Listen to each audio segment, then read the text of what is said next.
Well, good Wednesday evening. I want to let you know we're going with a 48 first alert weather day now for Friday, and it's Friday night. And one of the critical things about getting this out a little bit earlier is the fact that some people are on spring break, coming back from spring break. Some are getting ready to head out on spring break. I want to let you know most of your Friday will be uneventful. It's that 9 o'clock time frame, and we know a lot of people are not watching television on a Friday night. So again, this is a heads up. We're going to see a line of thunderstorms move in, possibly severe.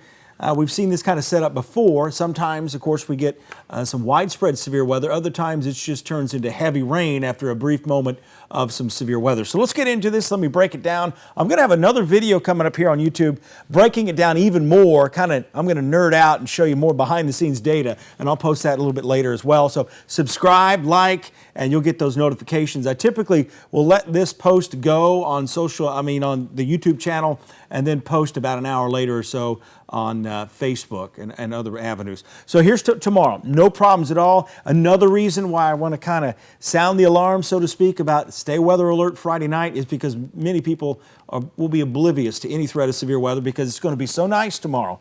And it's going to be nice most of the day Friday as well. Strong to severe storms Friday after 9 o'clock. Here's the thing, we're going to have to work on the timing of this and also where all the players involved are going to be, where everything's going to line up, because I think it's still fairly uncertain. And we'll go through the model data and I'll show you some issues I have with the model data itself.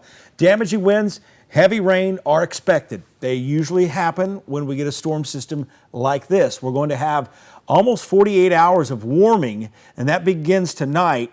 Behind this warm front that's starting to move in. You're going to get up tomorrow morning, the atmosphere is going to be completely different. It's going to be muggy out there, and you might be watching this Thursday morning anyway. The tornado threat cannot be ruled out. Most likely form would be embedded spin-up tornadoes. Large area in red, and I mentioned if you're going to be traveling, if you're going south, again, this threat will not cross the state line until about 9 o'clock Friday night.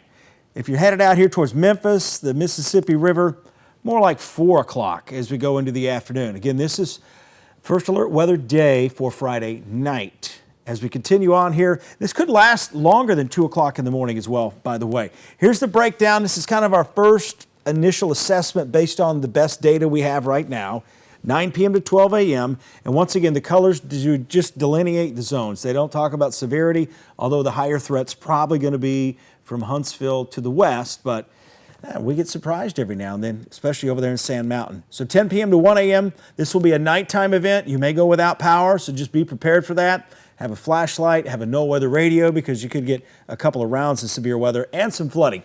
So here it is on the next Weather Maker. This is 5 o'clock Friday.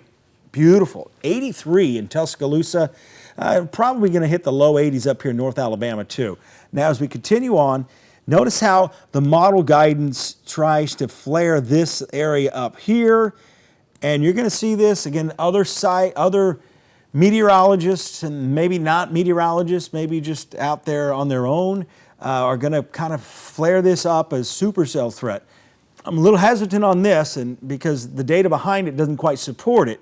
But anytime you get little cells like this that develop, or at least show up in the model guidance, you really need to pay attention to it. So we will, but again, I think the higher threat for severe weather at this particular time here, which is 10:30 Friday night, and this timing's been slowing down, and that's one of the reasons the instability is getting higher, so the concern's a little bit higher as well. But the maximum threat is going to be tied to the main line unless we get more development out there to the west. That will continue to move to the east with time, and as it does so, we're looking at a potential line of thunderstorms. Now, here in a second, I'm going to zoom in a little bit closer on this. This would be embedded tornado threat because the wind shear is really high, and it would also be straight line damaging wind as this moves through. A lot of lightning with these too. And the more momentum a line has within it, meaning if it's going 70 miles an hour over an hour or two period of time, that momentum, it's going to take a while for it to slow down. This model guidance, what it's doing is it has most of the instability at this time south of this line. It brings the initial line across northwest Alabama and weakens it, and then kind of leaves this boundary here for more development along it as we go later into the night. And you'll see that here in a second. So as we continue on, heavy rain becomes the issue over northwest Alabama. The great uncertainty here is what's going to happen in the warmer, unstable sector, because you can see we've dropped to 59 in Athens, 60 in Florence. Here's one thing that may be happening. It may be too warm in the mid levels of the atmosphere to support that. We may have a cap, a lid on the atmosphere. So that would actually be good news. But that continues to feed these storms in the area that's not as unstable and therefore poses a flooding threat there. But as you go through time here, notice this is 2:30 in the morning. So again, a lot of uncertainty on the timing here. By 2:30, we start to see these little cells here fire up, which is why I'm not taking my eyes off eastern Alabama, even though the Storm Prediction Center actually has a higher risk out to the west. And this is why I really don't like to say this area has a higher risk than this area, because then those people not in that area, they're not paying attention, right? So we all need to be watching this as we go overnight, and then just heavy rain through the early morning hours. This is one of the only models really kind of showing this prolonged this far into the morning hours. And if the trend of slowing down continues, we'll have to watch that. So here, let me pop this out for you. Going to get in closer here. And notice as we go through time, here's 10 o'clock.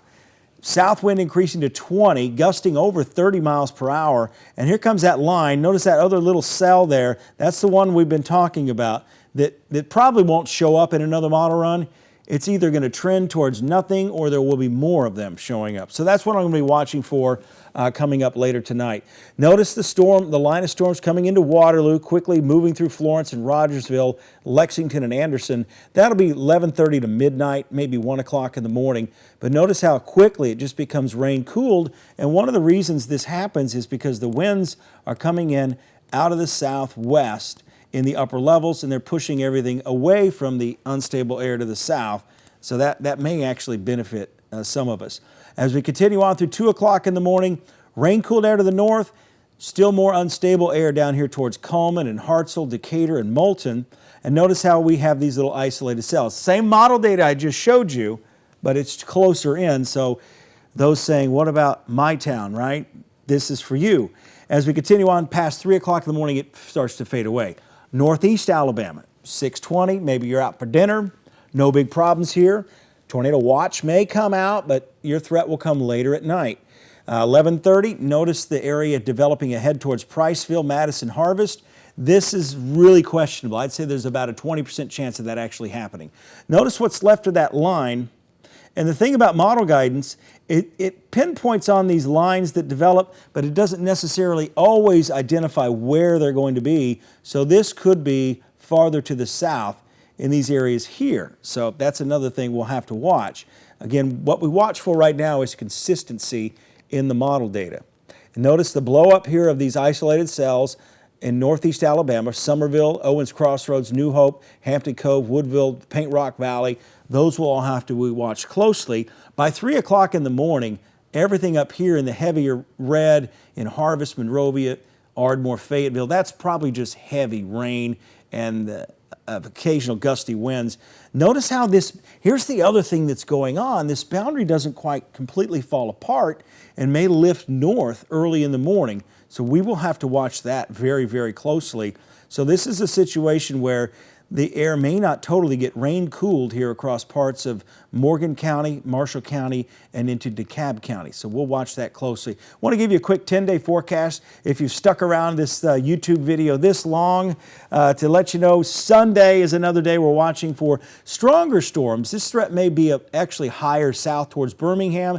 May get some smaller hail, a lot of lightning with this into Monday morning, and then Tuesday and Wednesday of next week looks pretty quiet. But again, it's a first alert weather day for Friday. It's Friday night. The day itself is going to be fine, but just a heads up there and get more information on our First Alert weather app. It'll send out those notifications. Again, this is a nighttime event, so make sure you are staying weather alert. I'll have an update tonight at 10, again throughout the day tomorrow as well. Meteorologist Eric Burke is back tomorrow morning from his long, extended, wonderful vacation. We'll see you guys later.